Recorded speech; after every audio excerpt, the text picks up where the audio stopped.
I think eventually there's going to be a battery in every flat, every apartment, every, commercial building. I think batteries are going to be a tenth of the price that they are today. And it's going to be as common as a refrigerator. I think that you will potentially have a future where you no longer have massive compute on your end devices. So your computer, your laptop, your phone might end up just being dumb screens with batteries and network interfaces. And imagine a world where like everyone has $50 laptops that have more power than a MacBook M3. Wow, that's super cool.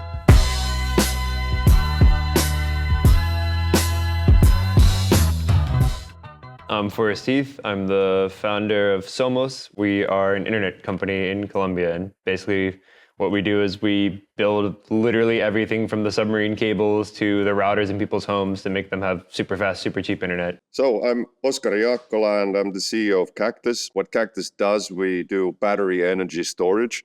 So we offer our clients a battery and all the services and software they need. So our clients pay a monthly fee, and in exchange, they get all the benefits of a modern industrial smart battery. Yeah, I mean, I think we're two weirdos that have just decided to do everything, basically. What was the path from you going from I'm starting a company to I'm starting a company and doing literally everything to make that company happen? We tried to buy the stuff we needed. Some of it we just couldn't find, and the other bits were too expensive and didn't work for the application that we needed them for. So kind of had to do a lot ourselves. And then, as you know very well, when you do it yourself, there's only one guy you can blame for any failure, right? Yeah. Then you can make the changes. And you guys?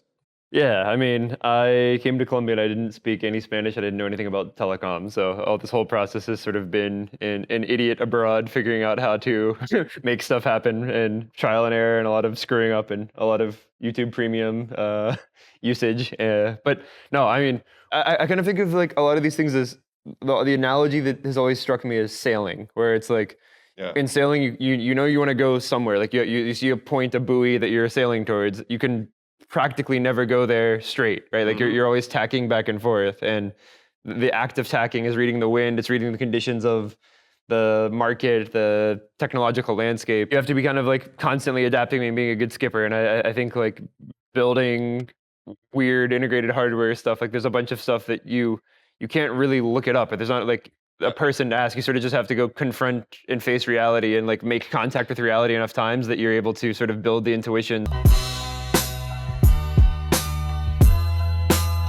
I'd say one that sounds super sci-fi and is a bit zany, but I think that you will potentially have a future where you no longer have massive compute on your end devices. So your computer, your laptop, your phone might end up just being dumb screens with batteries and network interfaces. And if you make a good enough network, being able to effectively make a computer for the cost of the LCD and the batteries, it's a kind of crazy, wild idea that is also sort of rhyming with the past of how the original internet was conceived. But imagine a world where like everyone has $50 laptops that have more power than a MacBook M3, right? So that's the crazy one we're building towards, but it makes me a little bit nervous to even articulate because of how crazy it is. Wow, that's super cool.